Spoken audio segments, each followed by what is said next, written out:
El diamante del Rajá, por Robert Louis Stevenson. Historia de la Casa de las Persianas Verdes. Francis Scrymgeour, empleado del Banco de Escocia, había cumplido los 25 años de edad en un ambiente de vida tranquila, doméstica y honorable. Su madre había muerto cuando él era joven, pero su padre, un hombre probo y sensato, le había proporcionado una excelente educación académica y lo había acostumbrado a tener hábitos frugales y ordenados en casa. Francis, que era de temperamento dócil y afectuoso, aprovechó bien tales ventajas y se consagró en cuerpo y alma a su trabajo.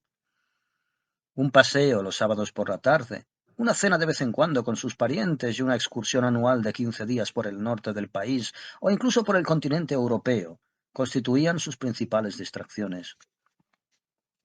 No tardó en ganarse el favor de sus superiores y disfrutaba ya de un salario de casi 200 libras al año, con la perspectiva de un aumento que duplicaría aquella suma.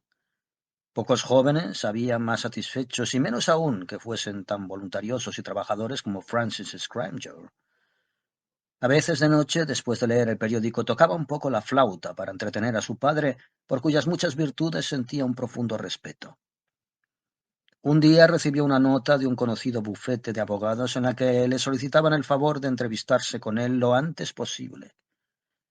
La carta llevaba el sello personal y confidencial, y se la remitieron al banco en lugar de a su domicilio. Dos circunstancias poco frecuentes que le hicieron atender a aquella petición con la mayor urgencia. El socio más antiguo del bufete, un hombre de modales austeros, le dio solemnemente la bienvenida, le pidió que tomara asiento y procedió a explicarle el asunto con la precisión propia de un veterano hombre de negocios, una persona cuyo nombre debía quedar en el anonimato, pero de quien el abogado no tenía motivos para dudar.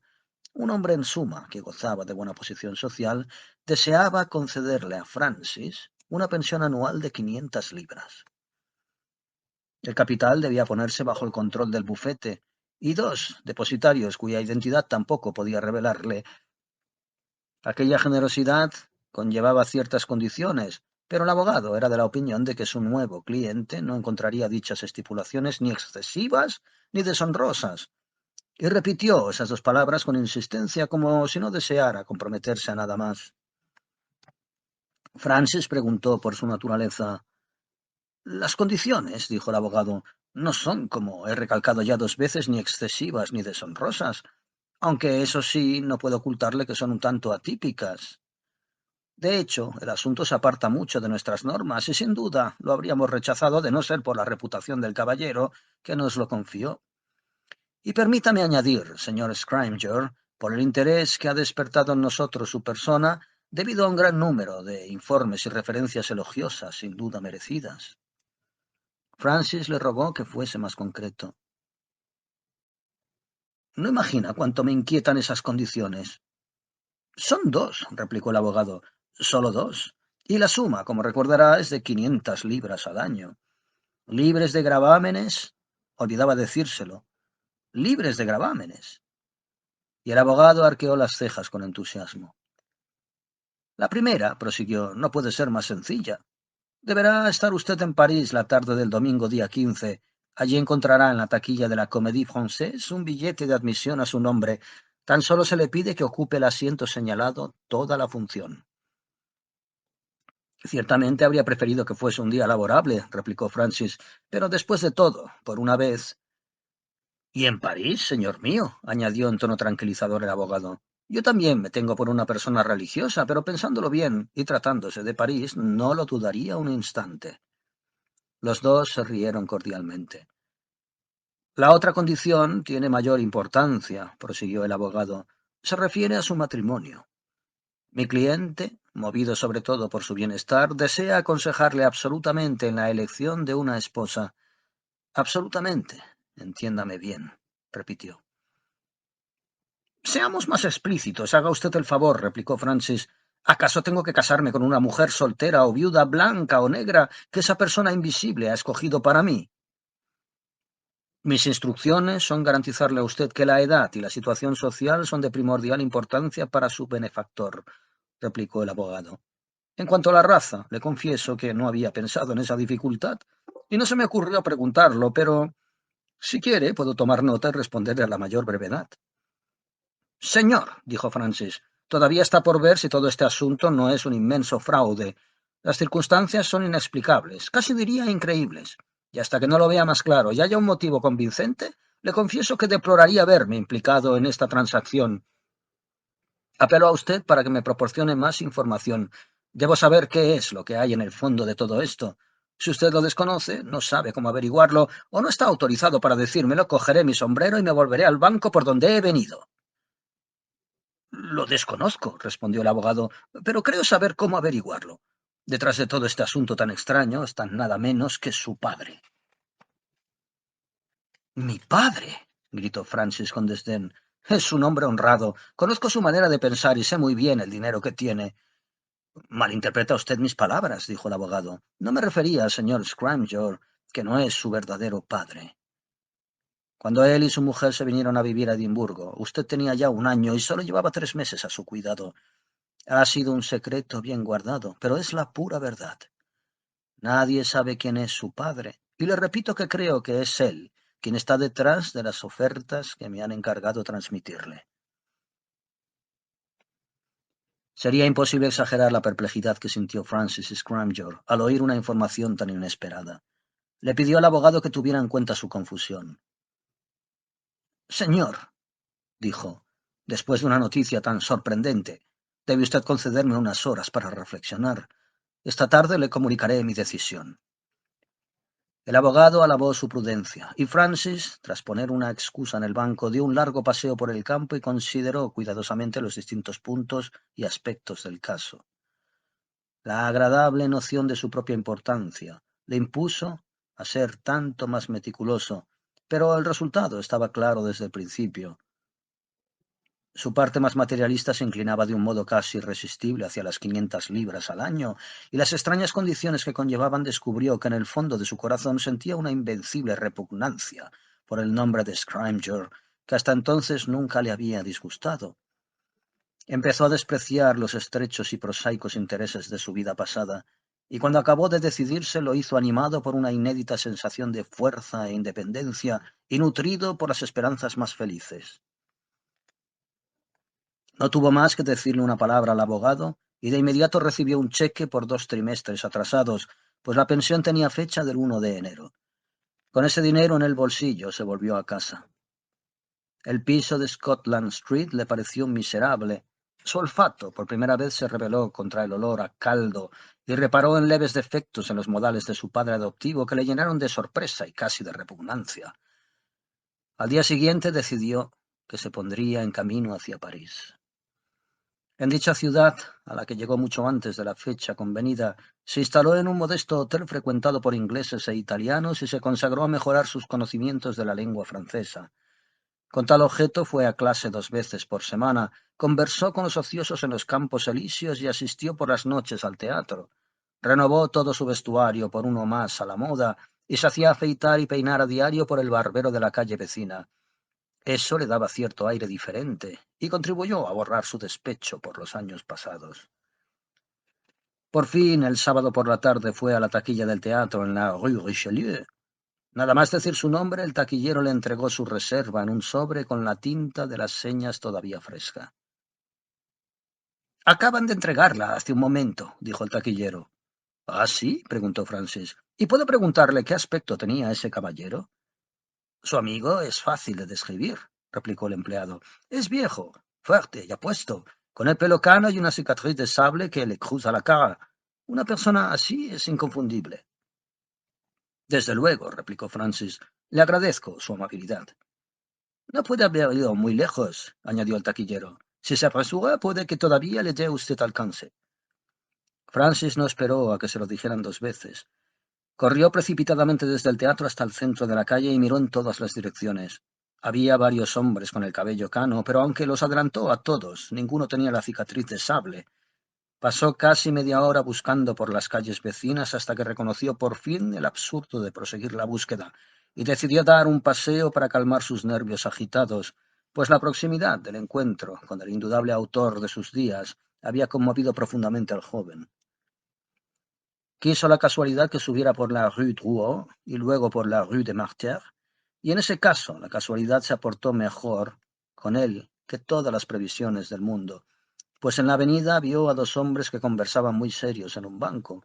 Uno era un hombre joven, moreno y agraciado, vestido de seglar, pero con un imborrable aire clerical. El otro respondía hasta el último detalle con la descripción que le había dado el taquillero. Francis notó que el corazón se le aceleraba en el pecho.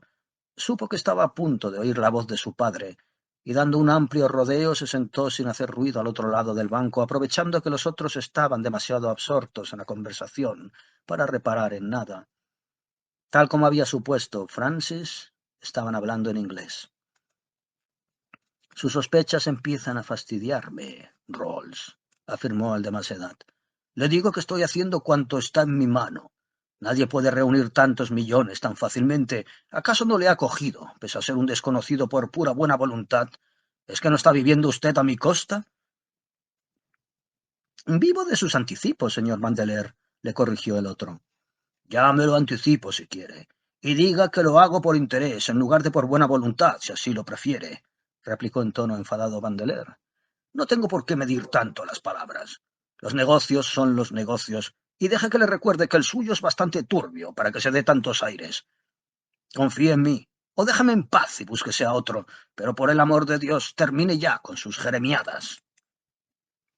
Empiezo a conocer el mundo, replicó el otro, y veo que tiene usted muchos motivos para engañarme y ninguno para actuar con honradez. Yo tampoco tengo por qué medir mis palabras.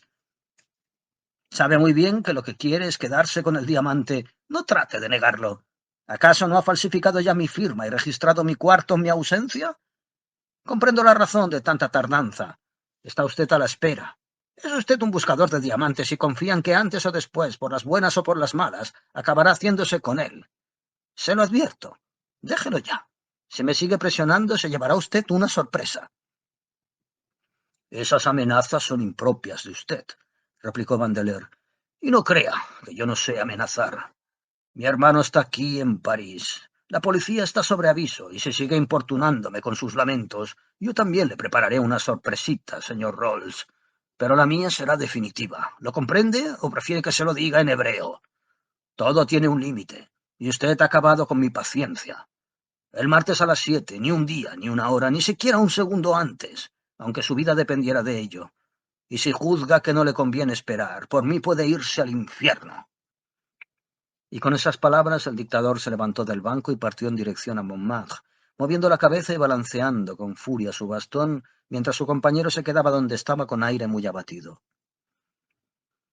La sorpresa y el horror de Francis no tenían parangón. Sus sentimientos habían recibido un golpe terrible.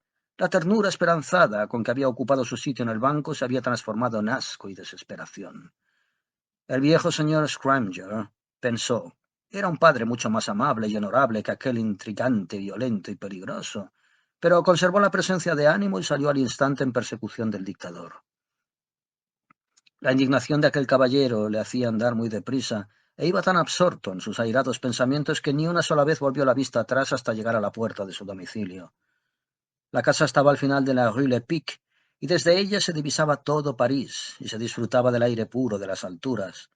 Tenía 2 pisos, con las persianas y las contraventanas verdes, y todas las ventanas que daban a la calle estaban herméticamente cerradas. Las copas de los árboles asomaban por detrás de la tapia del jardín, que estaba protegida por chevaux de frise. El dictador se entretuvo un momento mientras se hurgaba los bolsillos en busca de la llave, luego abrió una puerta y desapareció en el interior. Francis miró en torno suyo. El barrio era muy solitario, y la casa estaba aislada en medio del jardín. Era como si la persecución fuese a concluir allí bruscamente. Sin embargo, una segunda inspección le hizo reparar en una casa muy alta que tenía un hastial con una sola ventana que daba al jardín. Fue a la puerta principal y vio un cartel donde se ofrecían cuartos sin amueblar en alquiler. Al preguntar, resultó que la habitación que daba al jardín del dictador era una de las que se alquilaban. Francis no lo dudó un momento. Alquiló la habitación, pagó un anticipo y volvió al hotel a por su equipaje. Aquel viejo de la cicatriz podía ser o no su padre. Él podía o no estar sobre la pista correcta, pero sin duda estaba al filo de un emocionante misterio, y se prometió no abandonar su puesto de observación hasta haber llegado al fondo del asunto. Desde la ventana de su nuevo apartamento, Francis Scrymgeour denominaba todo el jardín de la casa de las persianas verdes. Justo debajo un elegante castaño de anchas ramas cobijaba un par de mesas rústicas donde se podía cenar en pleno verano. Por todas partes, excepto en una espesa vegetación cubría el suelo, sin embargo, allí, entre las mesas y la casa. Vio un sendero de grava que llevaba del porche a la puerta del jardín. Al estudiar el lugar, entre las tablas de las persianas venecianas, que no osó abrir por miedo a llamar la atención, Francis no vio gran cosa que le permitiera deducir el carácter de sus habitantes, y lo poco que vio le indicó tan solo que se trataba de personas reservadas y amantes de la soledad. El jardín era casi conventual, y la casa tenía aspecto de cárcel. Todas las persianas verdes estaban bajadas por fuera, la puerta del porche estaba cerrada. El jardín, por lo que pudo ver, estaba desierto a la luz del sol vespertino. Lo único que atestiguaba la presencia de algún ser viviente era una modesta voluta de humo que salía por la única chimenea. Para no estar totalmente ocioso y darle un poco de color a su vida, Francis había adquirido la geometría de Euclides en francés y empezó a copiarla y traducirla encima de su baúl sentado en el suelo y apoyado contra la pared, pues carecía tanto de silla como de mesa. De vez en cuando se levantaba y echaba un vistazo al recinto de la casa de las persianas verdes, pero las ventanas siguieron obstinadamente cerradas y el jardín vacío. Solo mucho más tarde por la noche ocurrió algo que recompensó su continua vigilancia.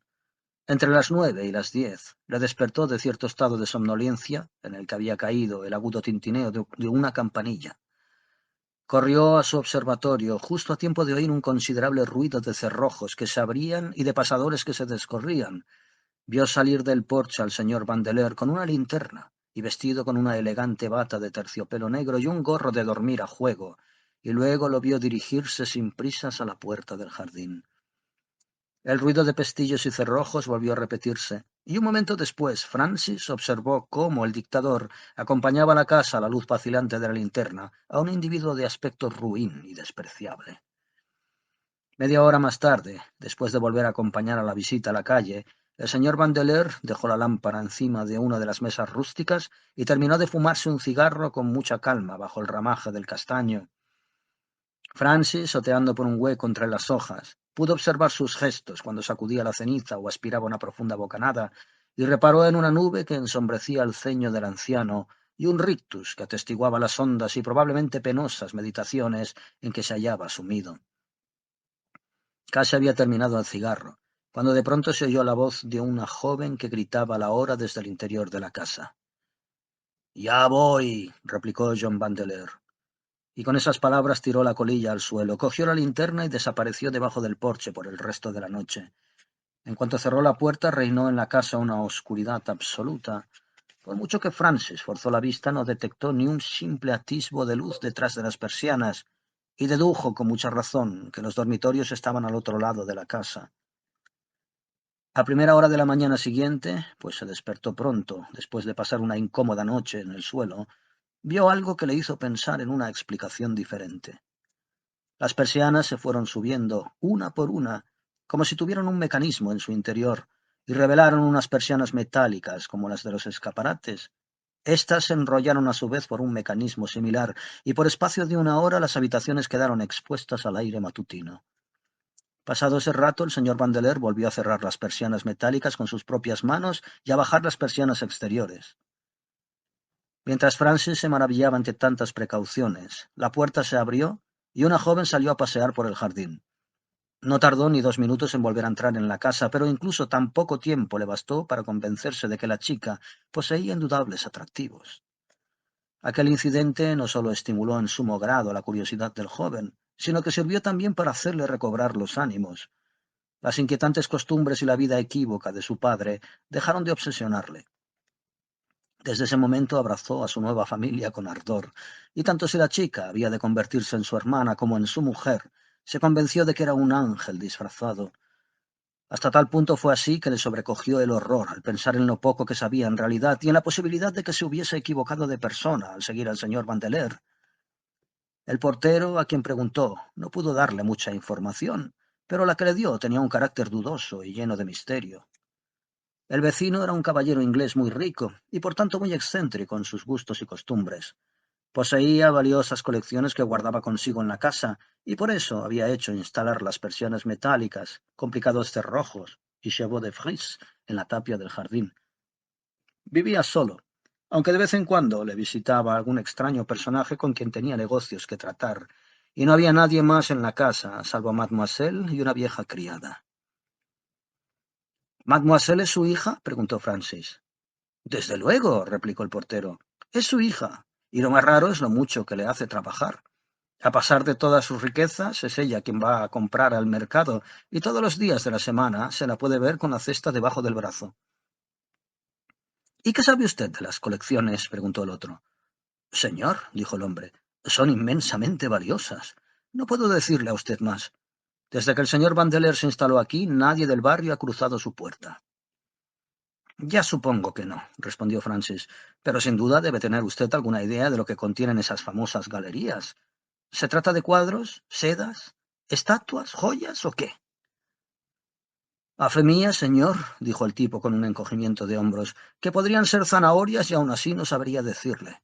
¿Cómo quiere que lo sepa?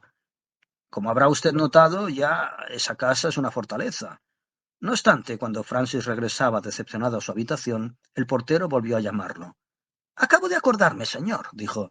El señor Vandeleur ha estado en casi todo el mundo, y una vez le oí decir a la vieja que había traído consigo un montón de diamantes. Si es cierto, detrás de esas persianas debe de haber toda una exposición. Mucho antes de que empezara la función del domingo, Francis ya estaba ocupando su asiento en el teatro. La butaca que le habían reservado era la segunda o tercera del lateral izquierdo, y estaba justo enfrente de uno de los palcos bajos. Como el sitio había sido elegido especialmente, pensó que sin duda podría deducir algo de su ubicación, y juzgó por instinto que de uno u otro modo el palco que había a su derecha debía de tener relación con el drama, en que, sin conocerlo, él mismo desempeñaba un papel. De hecho, estaba situado de un modo que sus ocupantes podían observarle cómodamente desde el principio hasta el final de la obra, si así se les antojaba, mientras que, aprovechando su profundidad, podían ocultarse para evitar que él los viese a su vez. Se prometió a sí mismo no perderlo ni un solo instante de vista, y mientras inspeccionaba el resto del teatro, o fingía atender a lo que ocurría en el escenario, no dejó de mirar el palco vacío con el rabillo del ojo. Había transcurrido ya más de la mitad del segundo acto, que estaba a punto de concluir, cuando la puerta se abrió y entraron dos personas que se ocultaron en el rincón más oscuro. Francis apenas pudo contener la emoción. Eran el señor Vandeleur y su hija. La sangre entró y salió de sus venas y arterias a sorprendente velocidad. Le zumbaban los oídos, la cabeza le daba vueltas. No se atrevió a mirar para no despertar sospechas. Su programa de mano, que leyó de arriba abajo una y otra vez, se tornó de blanco a rojo delante de sus ojos. El escenario le pareció enormemente distante y las voces y los gestos de los actores, absurdos e impertinentes. De vez en cuando se arriesgaba a echar una mirada en la dirección que más le interesaba, y al menos una vez creyó notar que sus ojos se cruzaban con los de la chica. Todo su cuerpo se estremeció con la impresión y vio los colores del arco iris. ¿Qué no habría dado por oír la conversación de los Vandeleur? ¿Qué no habría dado por tener el valor de coger sus gemelos de ópera e inspeccionar su actitud y su expresión? Por lo que sabía, allí se estaba decidiendo su vida entera, y él no podía intervenir, ni siquiera oír la conversación, sino que estaba condenado a quedarse allí sentado y sufrir con impotencia y ansiedad. Por fin concluyó el acto. Cayó el telón, y la gente que le rodeaba empezó a levantarse de los asientos para el entreacto.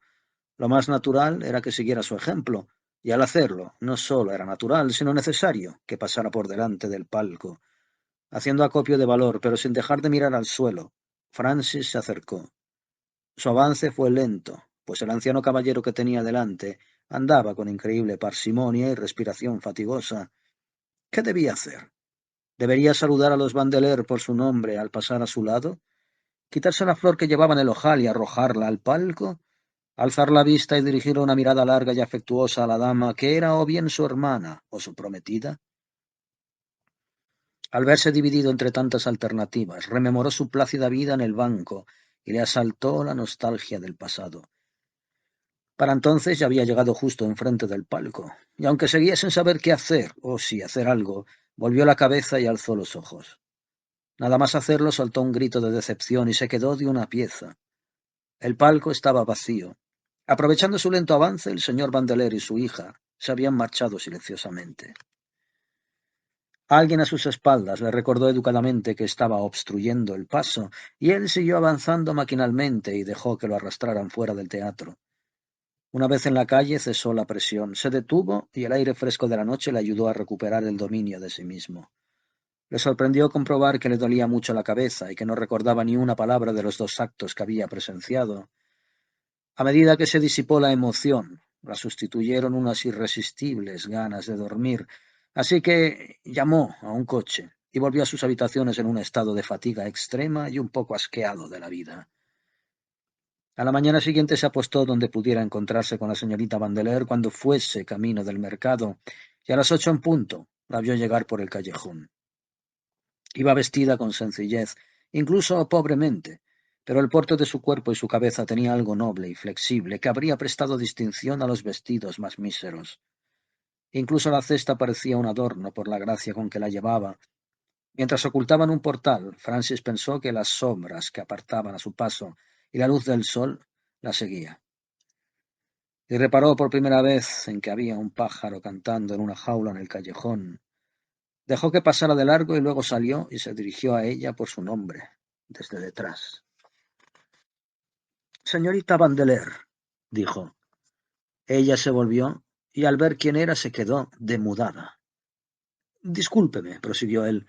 Dios sabe que no pretendía asustarla, y de hecho no debería usted temer nada de alguien que solo le desea lo mejor, y créame que actúo moviendo más por la obligación que por propia voluntad. Tenemos mucho en común y no sé qué es. Debería estar haciendo muchas cosas, pero tengo las manos atadas. Ni siquiera sé qué pensar, ni quién es amigo ni enemigo. La joven hizo un esfuerzo para hablar. No sé quién es usted, dijo. Sí, señorita Vandeleur, claro que lo sabe, replicó. Incluso mejor que yo. De hecho, es eso, sobre todo, lo que trato de aclarar. Dígame lo que sabe, le rogó. Digamos quién soy. ¿Quién es usted? ¿Y de qué modo se entrecruzan nuestros destinos? Ayúdeme a desvelar el misterio de mi vida, señorita Vandeleur. Solo una palabra o dos para guiarme. El nombre de mi padre, si quiere, y estaré contento y agradecido. No trataré de engañarle, replicó ella. Sé quién es usted, pero no puedo decírselo. Dígame al menos que ha perdonado mi atrevimiento, y esperaré con paciencia, dijo él. Si no he de saber lo que quería, tendré que contentarme. Es cruel, pero podré soportarlo. Pero no añada a mis preocupaciones la idea de que me he ganado su enemistad. Usted solo ha hecho lo que era natural, repuso ella, y no tengo nada que perdonarle. Adiós. ¿Es un adiós definitivo? Preguntó él. No, ni yo misma lo sé, respondió ella. Adiós de momento, si lo prefiere. Y después de decir esas palabras se marchó. Francis volvió a su habitación en un estado de gran conmoción. Esa mañana apenas avanzó nada con su Euclides y pasó más rato en la ventana que en su improvisado escritorio. Pero aparte de asistir al regreso de la señorita Vandeleur y a su encuentro con su padre, que estaba fumándose un cigarro de Triquinópolis en el porche, no vio nada digno de reseñar en la proximidad de la casa de las persianas verdes antes de la hora de comer. El joven sació apresuradamente su apetito en un restaurante cercano y volvió con la presteza de quien no ha saciado su curiosidad a la casa de la Rue Lepic. Un criado a caballo paseaba de aquí para allá a un caballo de monta delante de la tapia del jardín, y el portero de la casa de Francis fumaba una pipa junto al umbral, absorbido en la contemplación de la librea y los dos corceles.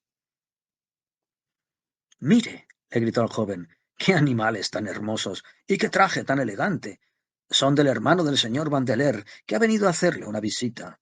Es un gran hombre, un general en su país, y sin duda debe de haber oído usted hablar de él. Confieso, repuso Francis, que nunca antes había oído hablar del general Vandeleur. Tenemos muchos oficiales del mismo rango y mis actividades han sido de índole exclusivamente civil. Fue él, insistió el portero, quien perdió el gran diamante de la India. Eso al menos tiene que haberlo leído usted en los periódicos. En cuanto pudo librarse del portero, Francis corrió arriba y se asomó a la ventana. Justo debajo del hueco entre las hojas del castaño, los dos caballeros conversaban fumándose un cigarro. El general, un hombre de aspecto marcial y rubicundo, tenía cierto aire de familia con su hermano. Algunos de sus rasgos se asemejaban y tenía algo, aunque muy poco, de su porte desenvuelto y autoritario. Sin embargo, era mayor, más bajo y de apariencia más vulgar. Su parecido era como el de una caricatura, y al lado del dictador daba la impresión de ser pobre y frágil. Hablaban en tono tan bajo, inclinados, muy interesados sobre la mesa, que Francis no pudo atrapar al vuelo más que una o dos palabras. Por lo poco que oyó, se convenció de que la conversación giraba en torno a él y a su carrera. Varias veces llegó a sus oídos el apellido Scrimgeour, fácil de reconocer, y aún con más frecuencia creyó distinguir el nombre de Francis. Por fin el general, presa de un ataque de ira, prorrumpió en violentas exclamaciones. «¡Francis Vandeleur!», gritó poniendo el acento en la última palabra. «¡Francis Vandeleur!, te digo». El dictador hizo un gesto con todo el cuerpo, en parte afirmativo y en parte desdeñoso, pero su respuesta fue inaudible para el joven. ¿Era él, el Francis Vandeleur del que hablaban?, se preguntó. ¿Estaban discutiendo cuál sería su nombre de casado? ¿O era todo aquel asunto un sueño y una ilusión fruto de su vanidad y suficiencia? Tras otro intervalo de charla inaudible, volvió a producirse la discordia entre los dos hombres que hablaban debajo del castaño, y de nuevo el general alzó enfadado la voz lo bastante para que pudiera oírle Francis. «¿Mi mujer?», gritó. «He roto con mi mujer para siempre. No quiero ni oír su nombre, me asquea oír hablar de ella». Y soltó una ruidosa blasfemia y golpeó la mesa con el puño. A juzgar por sus gestos, el dictador trató de tranquilizarlo de modo paternal, y poco después lo acompañó a la puerta del jardín. Los dos se estrecharon afectuosamente la mano, pero en cuanto la puerta se cerró, a John Vandeleur le dio un ataque de risa que sonó desagradable e incluso diabólica en los oídos de Francis Scrimgeour. Así que había pasado otro día sin que pudiera aclarar nada, pero el joven recordó que al día siguiente era martes y se prometió descubrir algo más. Todo podía ir bien o mal, pero al menos estaba seguro de que conseguiría espigar alguna información interesante y con un poco de suerte llegar al fondo del misterio que rodeaba a su padre y su familia. Al acercarse la hora de cenar, se hicieron muchos preparativos en el jardín de la casa de las persianas verdes. La mesa que divisaba, en parte, Francis entre las hojas del castaño, se destinó a servir de mesita auxiliar, y en ella colocaron varias pilas de platos y los cubiertos para servir la ensalada. La otra, que estaba casi oculta del todo, la apartaron a un lado para que se sentaran en ella los comensales, y Francis pudo vislumbrar el mantel blanco y la cubertería de plata. El señor Rose llegó puntual. Parecía un hombre suspicaz y hablaba poco y en voz baja. El dictador, por su parte, daba la impresión de estar muy animado. Su risa, que era juvenil y agradable, se oyó a menudo en el jardín. Por la modulación y los cambios de tono de su voz era evidente que estaba relatando anécdotas e imitando los acentos de diversas naciones, y antes de que el joven clérigo y él terminaran el vermú, se había disipado cualquier indicio de desconfianza y charlaban animadamente como un par de compañeros de colegio. Por fin hizo su aparición la señorita Vandeleur, con una sorpresa en la mano. El señor Rolls corrió a ofrecerle su ayuda, que ella rechazó sonriente, y el trío cruzó algunas bromas sobre la circunstancia, un tanto primitiva, de que tuviera que servir la mesa a uno de los comensales. «Así estaremos más cómodos», se oyó decir al señor Vandeleur. Un instante después los tres ocuparon sus asientos, y Francis no pudo ver ni oír nada de lo que ocurría. Sin embargo, la cena pareció transcurrir felizmente. Se oía un continuo murmullo de voces y el ruido de cuchillos y tenedores debajo del castaño, y Francis, que tuvo que contentarse con mordisquear un panecillo, sintió envidia por la comodidad y tranquilidad de aquel banquete. El grupo paladeó los distintos platos y luego un delicado postre, con una botella de vino añejo que descorchó con cuidado el propio dictador.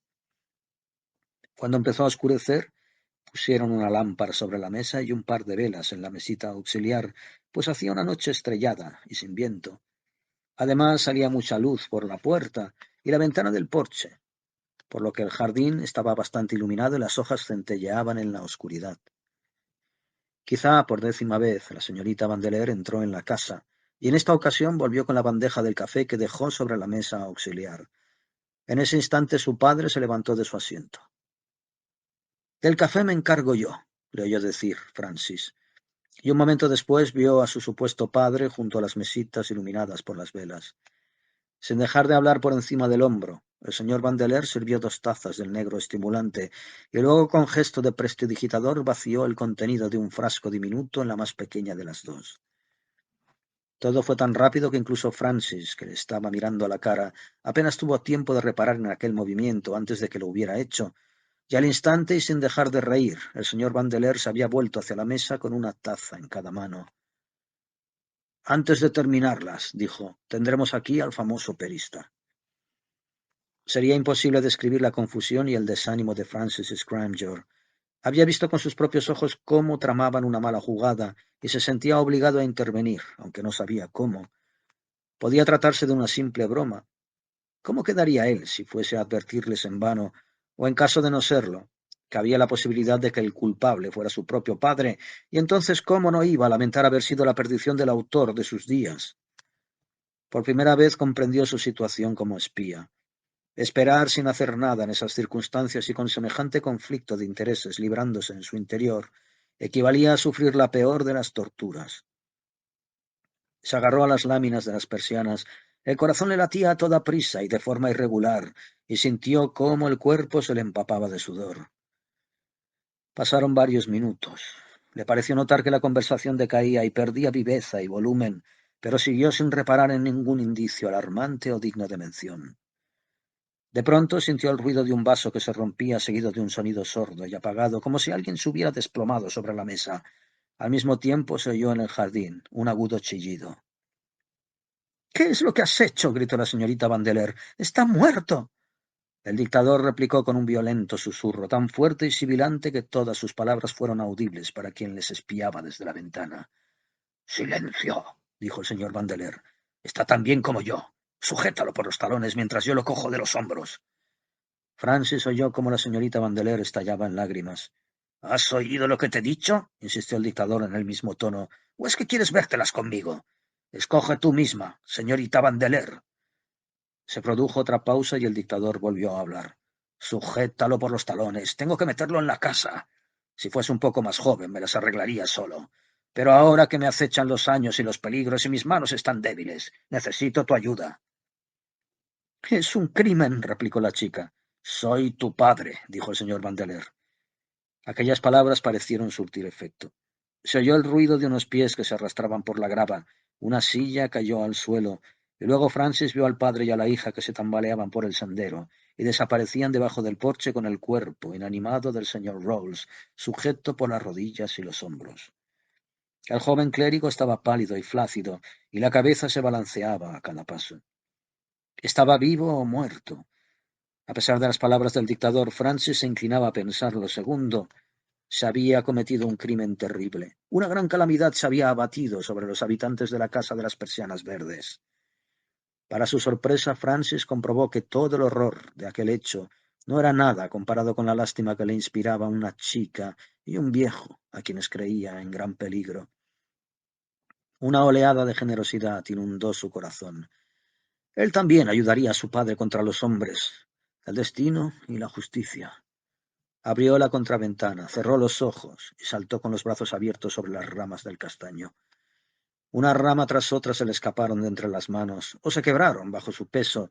Luego se enganchó con una rama más gruesa por el sobaco y se quedó suspendido unos segundos. Por fin se soltó y cayó pesadamente sobre la mesa. Un grito de alarma desde la casa le advirtió de que su entrada no había pasado desapercibida. Se recobró tambaleándose y en 3 pasos recorrió la distancia que le separaba de la puerta del porche. El señor Vandeleur estaba inclinado sobre el cuerpo del señor Rawls en una pequeña estancia cubierta de esteras y adornada con vitrinas repletas de objetos raros y valiosos.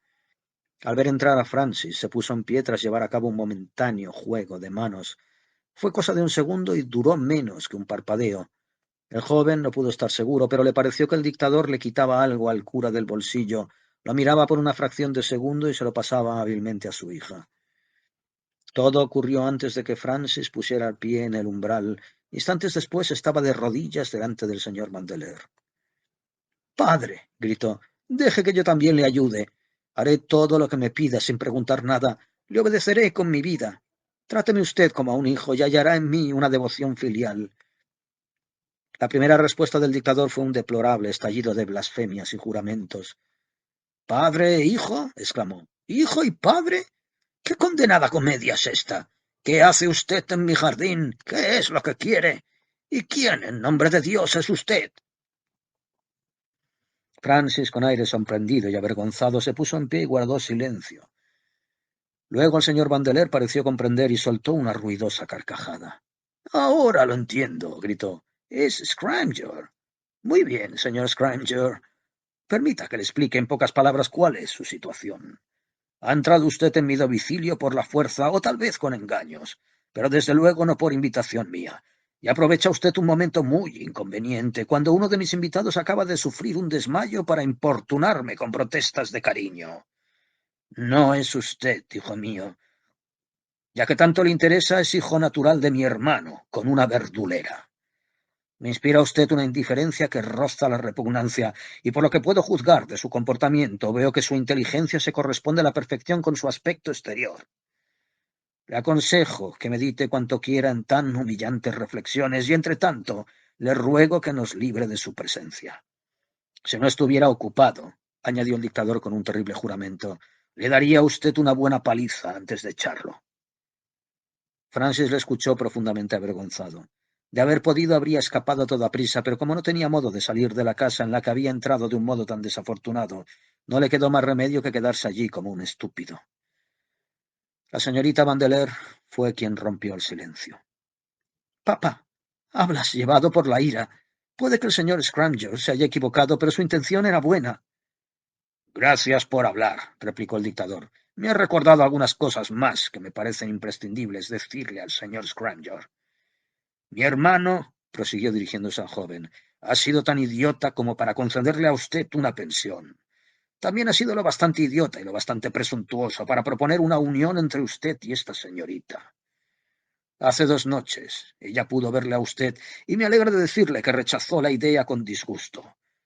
Permítame añadir que ejerzo una considerable influencia sobre su padre y que haré lo que esté en mi mano para que le despoje de su pensión y vuelva a enviarlo a su empleo de chupatintas antes de que acabe la semana.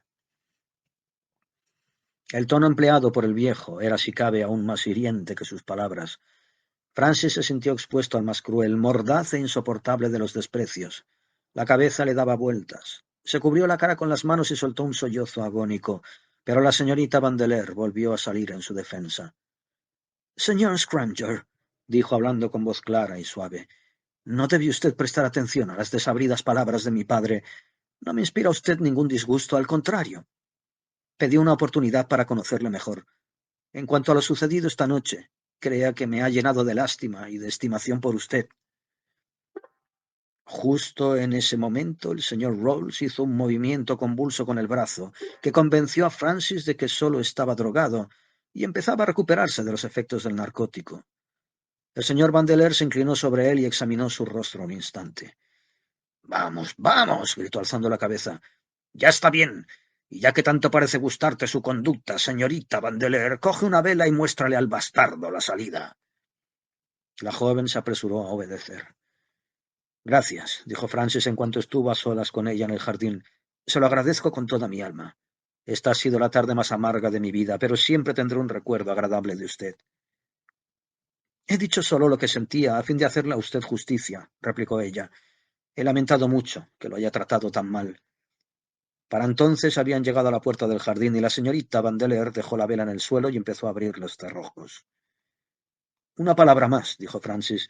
No será esta la última vez que nos veamos, ¿verdad?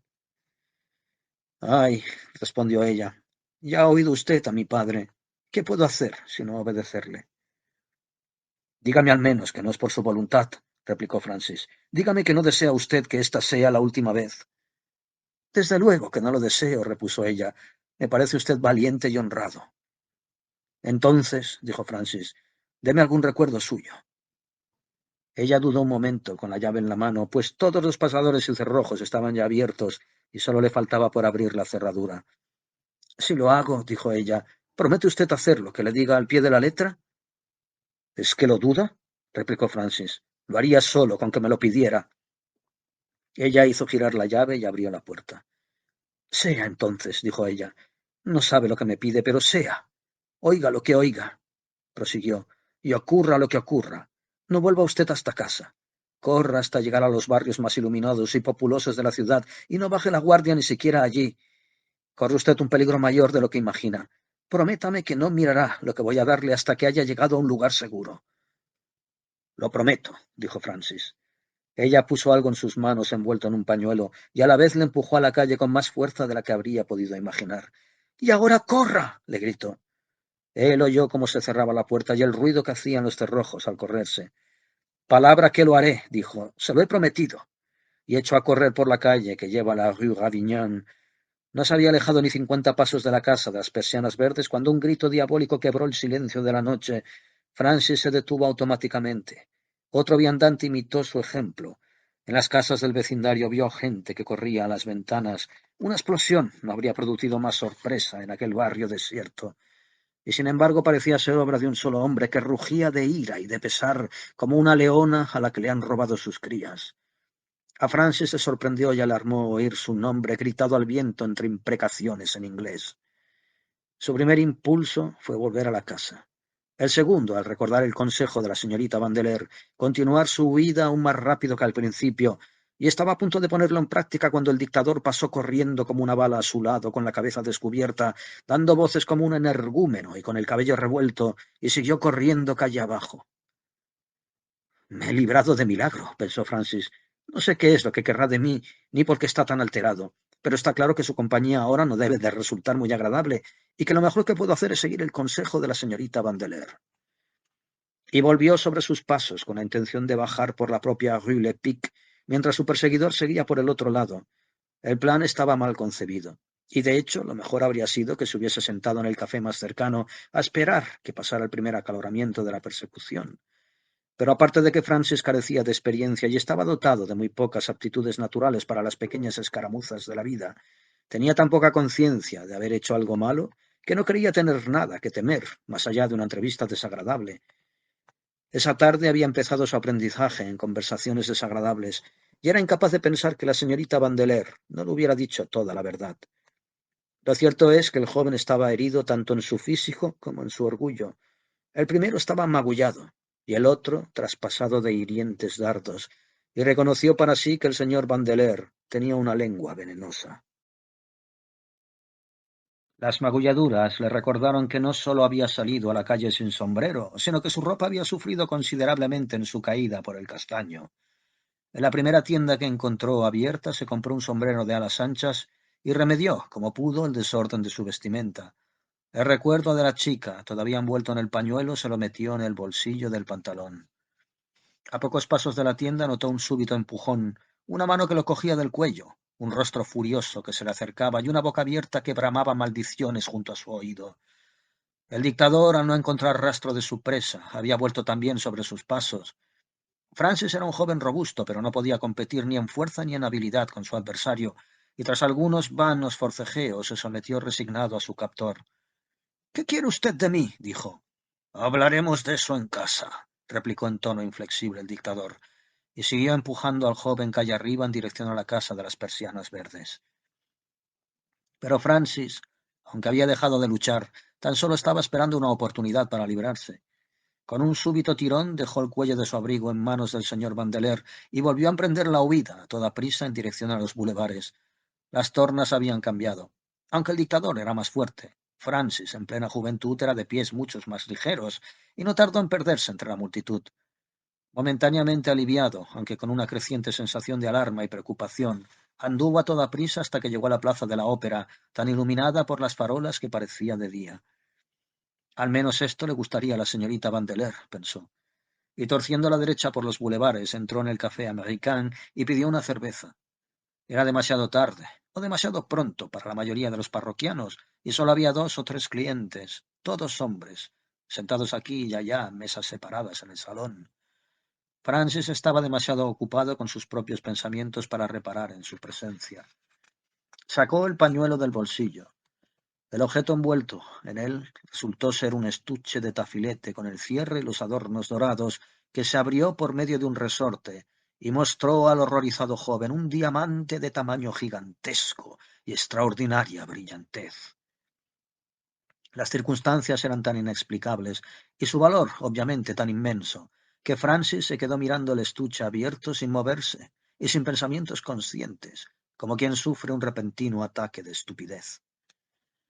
Alguien le puso suave, aunque firmemente, la mano encima del hombro, y una voz calmosa, pero acostumbrada a dar órdenes, le susurró estas palabras al oído: «Cierre el estuche y adopte un gesto más natural». Al alzar la mirada vio a un hombre todavía joven, de aspecto sereno y educado, vestido con suntuosa sencillez. Aquel personaje se había levantado de una mesa vecina y, llevando su copa consigo, se había sentado al lado de Francis. «Cierre el estuche», repitió el desconocido, «y vuelva a metérselo tranquilamente en el bolsillo, donde estoy convencido de que no debería haber estado nunca. Haga el favor de cambiar esa expresión de perplejidad y de actuar como si yo fuese un amigo a quien acaba de encontrarse por casualidad. Vamos, brinde usted conmigo. Así está mejor. Me temo, señor, que es usted un aficionado». El desconocido pronunció aquellas últimas palabras con una sonrisa peculiar llena de significado. Se arrellanó en el asiento y aspiró una profunda bocanada de tabaco. «Por el amor de Dios», dijo Francis, «dígame quién es usted y qué significa todo esto. No sé por qué tengo que atender a sus insólitas indicaciones, pero lo cierto es que esta tarde he vivido aventuras tan asombrosas, y la gente con quien me encuentro se comporta de un modo tan extraño que creo que o bien me he vuelto loco o estoy en otro planeta. Su rostro me inspira confianza, parece usted inteligente, bueno y experimentado. Dígame, por Dios, ¿por qué me aborda usted de un modo tan raro? Todo a su tiempo, replicó el desconocido. Ahora me toca a mí hacer las preguntas, y lo primero que tiene que explicarme es cómo ha llegado a sus manos el diamante del Rajá. «¿El diamante del Rajá?», repitió Francis. «Si fuese usted, yo no hablaría tan alto», repuso el otro. «Pero sin duda lo que tiene en el bolsillo es el diamante del Rajá. Lo he visto y tenido en la mano muchas veces en la colección de Sir Thomas Vandeleur». «¿Sir Thomas Vandeleur? ¿El general? Mi padre», exclamó Francis. «¿Su padre?», repitió el desconocido. «No sabía que el general tuviera familia». «Soy hijo ilegítimo, señor», replicó Francis, ruborizándose. El otro inclinó la cabeza con gravedad. Fue un gesto respetuoso de un hombre que se disculpa de igual a igual, y Francis se sintió aliviado y reconfortado sin saber por qué. La compañía de aquel hombre le sentaba bien, parecía tener los pies en el suelo. Empezó a albergar por él un sentimiento de respeto y se quitó maquinalmente el sombrero como si estuviera en presencia de un superior. «Deduzco», dijo el desconocido, «que sus aventuras no han sido precisamente pacíficas. Tiene usted el cuello de la camisa roto, la cara llena de arañazos, un corte en la sien. Espero que disculpe mi curiosidad si le pregunto cómo se ha hecho esas heridas y cómo es que tiene en su bolsillo una propiedad robada de tanto valor». «Debo contradecirle», replicó acalorado Francis. «No estoy en posesión de ninguna propiedad robada. Si se refiere usted al diamante, no hace ni una hora que me lo dio la señorita Vandeleur, en la Rue Lepic». «La señorita Vandeleur en la Rue Lepic», repitió el otro. «Me interesa usted más de lo que supone. Continúe, por favor». «¡Cielos!», gritó Francis. Su memoria había dado un brusco salto atrás. Había visto al señor Vandeleur quitarle un objeto a su narcotizado invitado, y ahora estaba convencido de que dicho objeto era un estuche de tafilete. «¿Ha caído usted en algo?», preguntó el desconocido. «Oiga», replicó Francis, «no sé quién es usted, pero creo que puedo fiarme de usted. Me he metido en aguas pantanosas, necesito consejo y ayuda, y ya que me lo pregunta, se lo contaré a usted todo». Y brevemente le contó sus vivencias desde el día en que le llamó el abogado. «Desde luego es una historia muy interesante», dijo el desconocido cuando el joven concluyó su relato, «y está usted en una situación difícil y peligrosa. Muchos le aconsejarían que fuera usted a ver a su padre y le entregara el diamante, pero yo tengo otra idea». «¡Camarero!», gritó. El camarero se acercó. «¿Quiere usted pedirle al encargado que venga a hablar conmigo un momento?». Francis volvió a notar tanto por el tono como por su actitud que era un hombre acostumbrado a mandar. El camarero se fue y volvió al cabo de un instante con el encargado, que hizo una respetuosa reverencia. «¿Qué puedo hacer para serviros?», preguntó. «Tened la bondad», replicó el desconocido señalando a Francis, «de decirle mi nombre a este caballero». «Tiene usted el honor», dijo el empleado dirigiéndose al joven Scrymgeour, «de compartir la mesa con su Alteza el príncipe Florisel de Bohemia».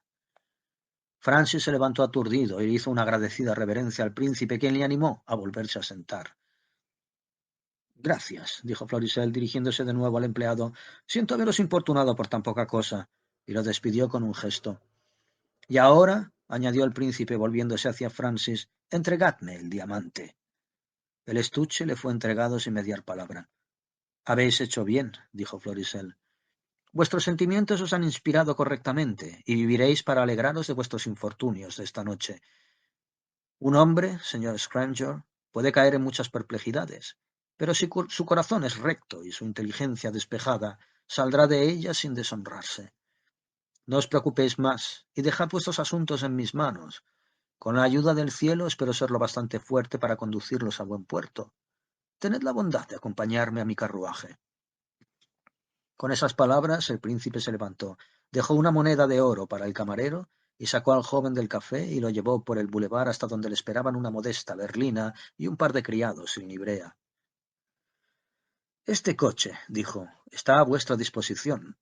Recoged vuestro equipaje tan pronto como podáis y mis criados os llevarán a una villa en las afueras de París, donde podéis esperar cómodamente hasta que yo tenga tiempo de arreglar vuestra situación. Allí encontraréis un jardín agradable, una biblioteca bien surtida, un cocinero, una bodega y unos cigarros excelentes que os recomiendo encarecidamente. Jérôme, añadió volviéndose hacia uno de los sirvientes, ya me has oído. Dejo al señor Scrymgeour en tus manos. Sé que sabrás cuidar de mi amigo. Francis balbució unas frases de agradecimiento entrecortadas.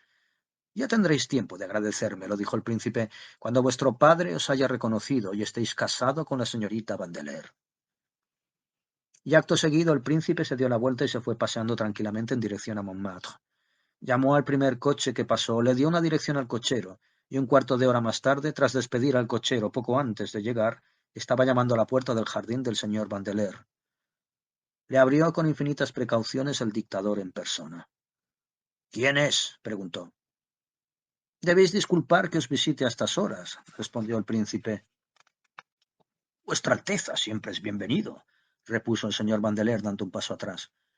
El príncipe aprovechó el hueco que quedó, y sin esperar a su anfitrión se fue directo a la casa y abrió la puerta del salón. Allí encontró a dos personas. Una era la señorita Vandeleur, con evidentes indicios de haber llorado y estremecida todavía de vez en cuando por algún sollozo. En la otra persona, el príncipe reconoció al joven que un mes antes le había consultado sobre cuestiones literarias en la sala de fumadores de un club. —Buenas tardes, señorita Vandeleur —dijo Florisel—. Parecéis fatigada. Y vos sois el señor Rolls, ¿no es cierto? Espero que el estudio de Gaboriau os fuese provechoso, señor Rolls. Pero el joven clérigo estaba demasiado enfadado para hablar, así que se contentó con hacer una embarada reverencia y siguió mordisqueándose el labio. —¿A qué feliz circunstancia, dijo el señor Vandeleur detrás de su invitado, debo el honor de vuestra visita? He venido a tratar un asunto, replicó el príncipe, un asunto que os concierne a vos, y en cuanto lo hayamos resuelto, le pediré al señor Rolls que me acompañe a dar un paseo. Señor Rolls, añadió con severidad, permitid que os recuerde que todavía no he tomado asiento. El clérigo se levantó con una disculpa, tras lo cual el príncipe se sentó en un sillón que había junto a la mesa. Le entregó su sombrero al señor Vandeleur y su bastón al señor Rolls, y dejándolos así ocupados a su servicio, habló como sigue. Como le he dicho, he venido a tratar de un asunto, pero si hubiera venido por placer, no podría haberme desagradado más vuestro recibimiento ni vuestra compañía. Vos, señor, dijo dirigiéndose al señor Rolls, habéis tratado a un superior con descortesía. Vos, Vandeleur, me recibís con una sonrisa, pero sabéis muy bien que vuestras manos no están limpias. No deseo que se me interrumpa, caballero, añadió en tono imperioso. He venido aquí a hablar y no a escuchar, y exijo que se me escuche con respeto y se me obedezca al pie de la letra. Vuestra hija se casará cuanto antes con mi amigo Francis Scrymgeour en la embajada. Me honraréis ofreciendo una dote de no menos de 10.000 libras. En cuanto a vos, os encomendaré por escrito una misión de cierta importancia en el Siam. Y ahora, caballero, respondedme en 2 palabras si aceptáis o no mis condiciones. —Me disculpará vuestra Alteza —dijo el señor Vandeleur—, y me permitirá que le haga 2 preguntas con el mayor respeto. —Permiso concedido —replicó el príncipe. Vuestra Alteza acaba de decir que el señor Scrymgeour es amigo suyo. Creedme si os digo que de haber sabido que disfrutaba de ese honor, lo habría tratado con el respeto debido. Planteáis vuestras preguntas con mucha habilidad, dijo el príncipe, pero eso no os servirá de nada. Ya habéis oído mis órdenes, y si no hubiese visto a ese caballero hasta esta noche, no por ello serían menos tajantes. Vuestra Alteza interpreta mis palabras con su habitual sutileza, repuso Vandeleur. Una cosa más. Por desgracia, he puesto a la policía tras la pista del señor Scrymgeour, a quien he acusado de robo. ¿Deseáis que retire la acusación? Haced como mejor os parezca, replicó Florisel. Es una cuestión entre vuestra conciencia y las leyes de este país. Traedme mi sombrero, y vos, señor Rolls, devolvedme mi bastón, y seguidme. Señorita Vandeleur, os deseo muy buenas tardes. Interpreto, añadió dirigiéndose a Vandeleur, que vuestro silencio equivale a un consentimiento sin reservas. Si no me queda otro remedio, replicó el anciano, aceptaré, pero debo advertiros que no lo haré sin oponer resistencia. Sois viejo, dijo el príncipe, pero la edad no favorece a los malvados. Vuestra edad es menos sabia que la juventud de otros. No oséis provocarme, o descubriréis que soy más implacable de lo que imagináis. Es la primera vez que me habéis visto enfadado. Procurad que sea la última. Con esas palabras, y haciéndole gestos al clérigo para que lo acompañara, Florisel salió de la habitación y se encaminó a la puerta del jardín. El dictador, siguiéndolos con una vela, les alumbró y volvió a descorrer los elaborados cerrojos con que trataba de protegerse de los intrusos. Ahora que no está presente vuestra hija, dijo el príncipe dándose la vuelta en el umbral, dejad que os diga que comprendo perfectamente vuestras amenazas, y que como oséis levantar un solo dedo contra mí, atraeréis sobre vos una perdición súbita e irremediable.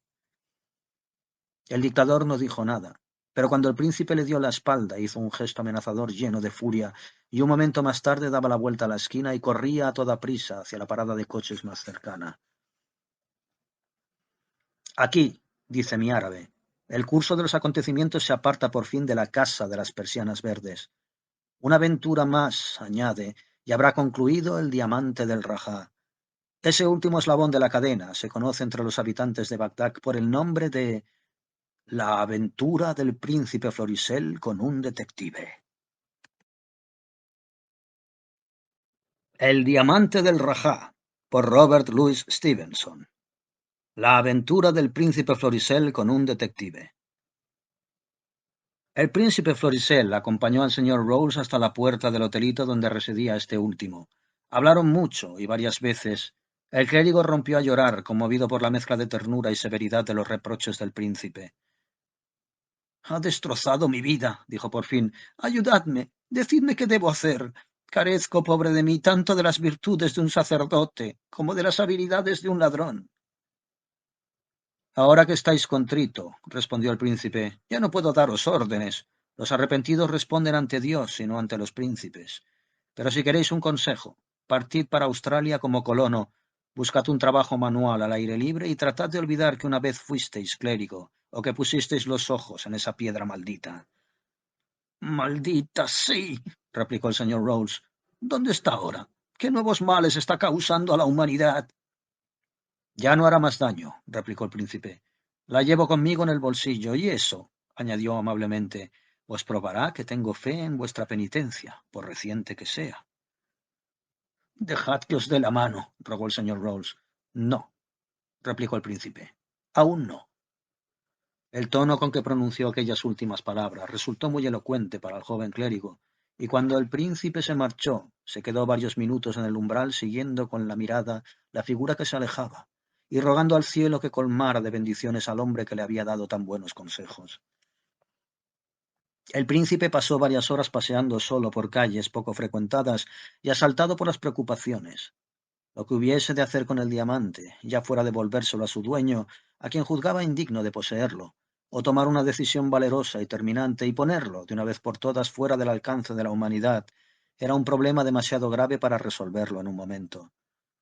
El modo en que había caído en sus manos le pareció claramente providencial, y cuando sacó la joya y la contempló a la luz de las farolas, su tamaño y su sorprendente brillo le inclinaron a considerarla, cada vez más, una influencia maligna para el mundo.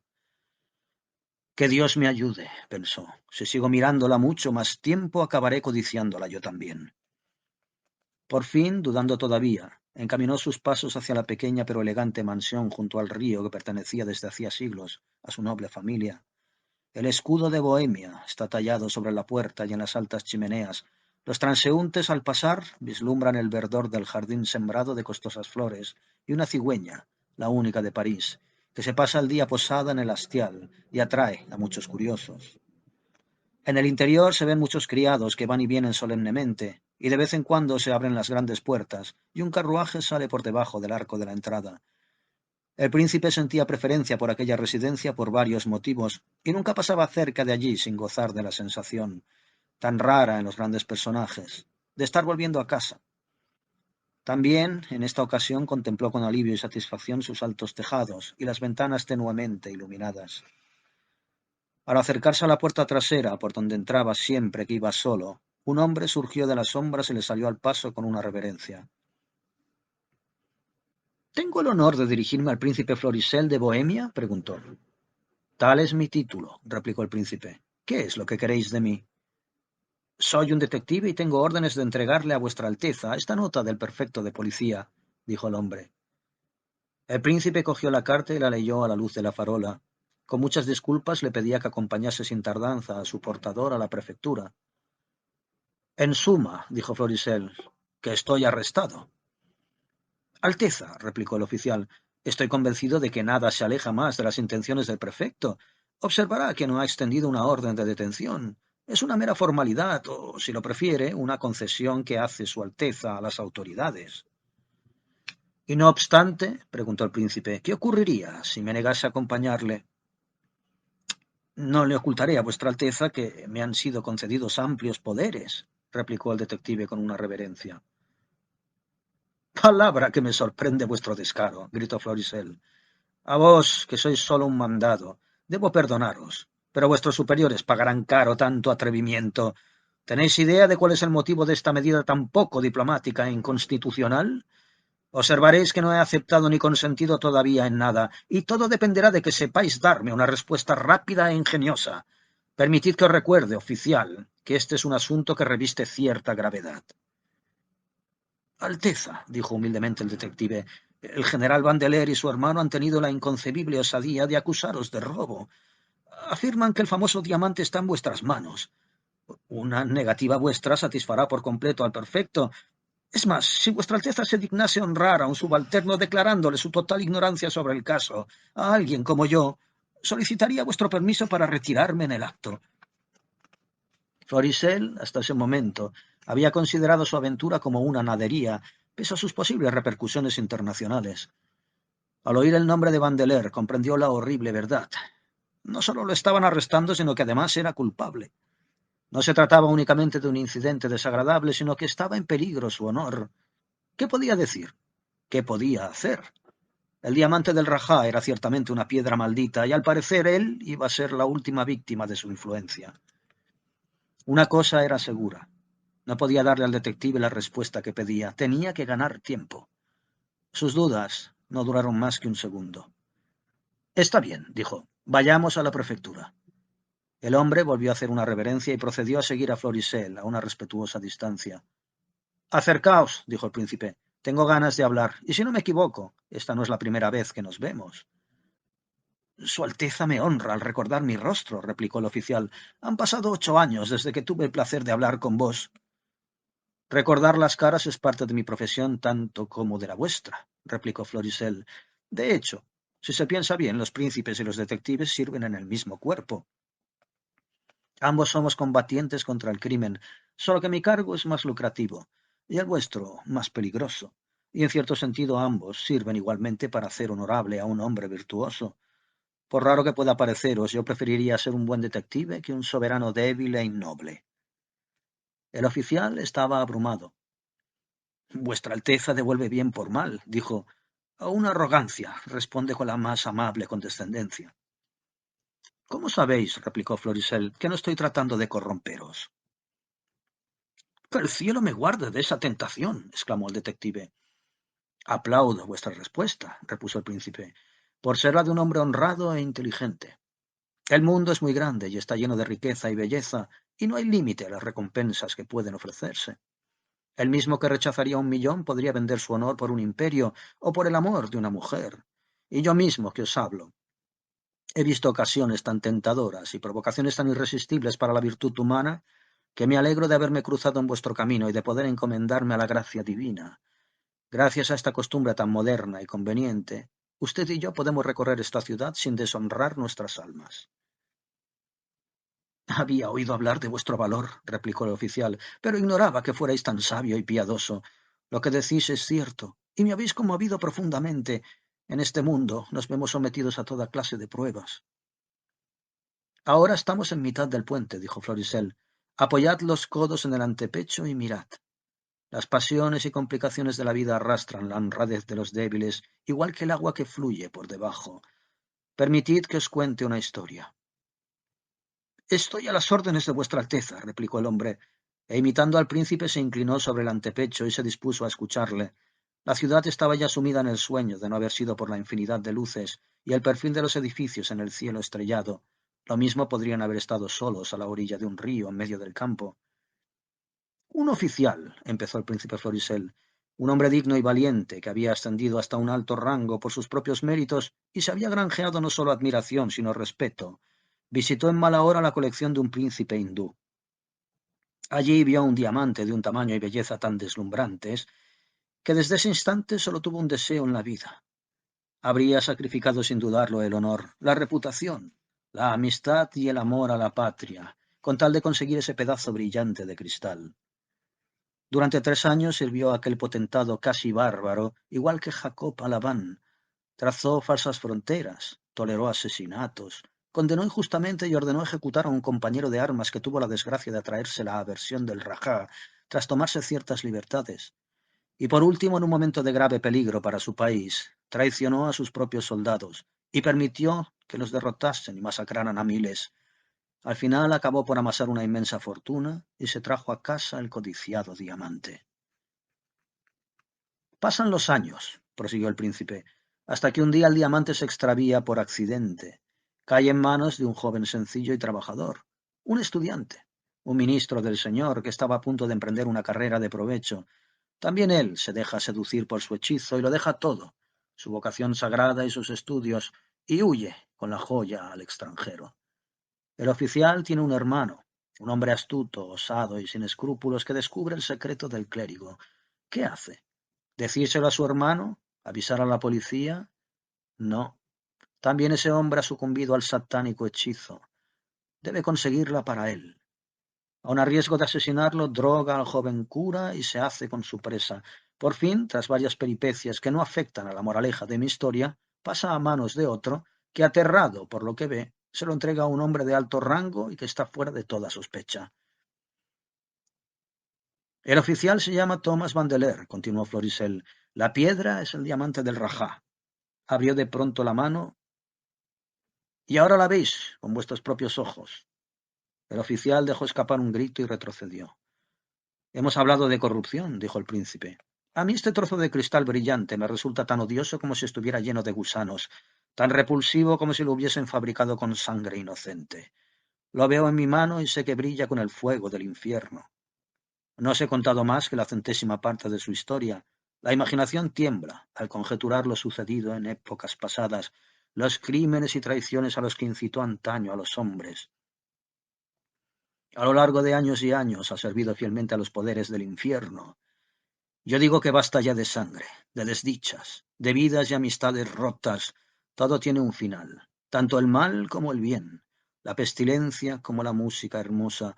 Y en cuanto a este diamante, que Dios me perdone si hago mal, pero su imperio concluye esta noche.